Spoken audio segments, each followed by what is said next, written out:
Historia de Roma. Roma se fundó en el año 753 a.C., a orilla del río Tíber. Se divide en la prehistoria como Roma antigua, Roma medieval, Roma moderna y Roma contemporánea. Se calcula que alcanzó 3,5 millones de kilómetros cuadrados y unos 70 millones de habitantes. La religión romana es una religión politeísta emparentada con la religión griega antigua. Por tanto, la religión es un conjunto de las prácticas rituales cívicas que buscan el bienestar de la ciudad. Los romanos creen un cierto número de potencias divinas, los dioses. La potencia de los dioses inquieta, por lo que los romanos intentan vivir en buena armonía con ellos, reconociendo su superioridad y rindiéndole culto a través de los ritos. Podríamos decir que la religión es un acto diplomático con los dioses. Reyes.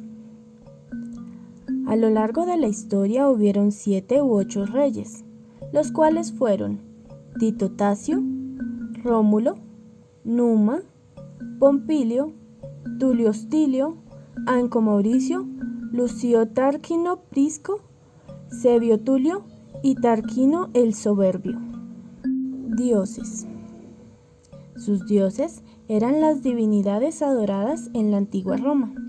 La religión romana absorbió influencias de las culturas que conquistaban. Por lo tanto, estos dioses fueron variando o cambiando de aspecto a lo largo de la historia. Existían más de 200 dioses en el panteón romano, pero hay 12 que son considerados los más importantes. Ellos son Júpiter, Vulcano, Juno, Minerva, Diana, Febo, Venus, Ceres, Neptuno, Marte, Mercurio y Vesta. Etapas en la historia de Roma. La historia de Roma durará más de 12 siglos y durante este tiempo conquistó las riberas del Mediterráneo y se convirtió en uno de los estados más poderosos de su época. Desde el punto de vista político, Roma pasó por 3 sistemas: la monarca, la república y el imperio. Etapa monarquía. 753-509 a.C. 753 es la fecha legendaria de la fundación de Roma por Rómulo y Remo. 509 es la fecha en la que se produce la expulsión del último rey etrusco, Tarquinio el Soberbio. Se instaura la república. La lista de los reyes es parte legendaria. Reyes Rómulo, Numa, Pompilio, Tulio, Hostilio, Anclo, Marcio, Tarquinio, Prisco, Servio, Tulio, Tarquinio el Soberbio. Etapa república. 509-27 a.C. Es la etapa en la que se produce la expansión militar y territorial de Roma. El proceso es el siguiente: conquista de Italia, conquista de Cilicia, Primera Guerra Púnica, Segunda Guerra Púnica, conquista de Hispania, el Mediterráneo occidental, victoria definitiva sobre Cartago, conquista del Mediterráneo oriental, conquista de Grecia, expansión por Asia, guerras pónticas, conquista de Europa atlántica, la Galia Comata. Etapa imperio. 27 a.C., 476 después de Cristo en Occidente y 1453 en Oriente. Después de una crisis motivada por la ambición de los generales romanos y sus deseos de acaparar el poder, Mario Sila, César Pompeyo, Octavio vence a Marco Antonio instaurando el imperio. Representa el poder absoluto concretando todos los poderes: poder político, poder religioso y poder militar. Convierte el poder hereditario. Lleva a cabo una reorganización de imperio territorial. Instauró la Pax Romana, una etapa de paz civil y de prosperidad económica. Economía del Imperio Romano. Se desarrolló entre el año 27 a.C. y el 476.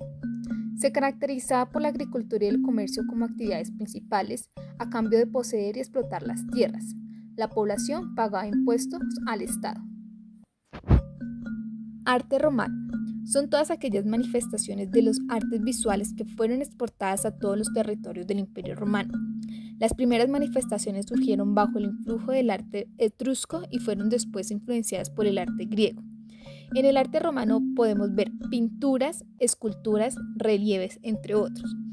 Las pinturas romanas se caracterizaban por sus derivaciones, principalmente por su originalidad y estilo. Su principal aportación fue la estilización, el hieratismo y el siluetado de figuras. Las esculturas son consideradas como un arte de gran personalidad y belleza absoluta. Esto gracias a que la mayoría de estas famosas obras son realizadas en base a muchas variantes de modelos griegos, dando una cantidad de aspectos realistas, dejando sorprendidos a los amantes del arte. Los materiales que se utilizaron fueron el bronce en muchas esculturas, pero no tanto como el mármol, que fue el que más se usó. Relieve histórico. Por otra parte, ya conociendo el relieve y las características, podemos mencionar que el relieve histórico es la siguiente manera. Aplicación de los relieves bajos, medios y altos en toda la escultura. Idealización y realismo en las esculturas y retrato de temas históricos religiosos. La escritura romana. La escritura romana empieza en el siglo XVIII a.C. Es el sistema de escritura más utilizado hoy en día. Está presente en lenguas como el inglés, español, francés, portugués, alemán e italiano. Los romanos no lo inventaron, sino que lo adaptaron de los etruscos, quienes a su vez lo tomaron de las letras del alfabeto griego, contando con 26 caracteres. Este mismo los romanos lo cogieron dejándolos en 26 caracteres. Después lo conformaron con la K, Y, Z, W, dejándolo en 26 caracteres, como lo conocemos hoy en día. La tipografía romana antigua se caracteriza por tener una terminación aguda y tener una base bastante ancha. A diferencia de la tipografía romana moderna, que su principal característica es que el serif de sus letras es lineal y se traza con un ángulo de sus propios bastones.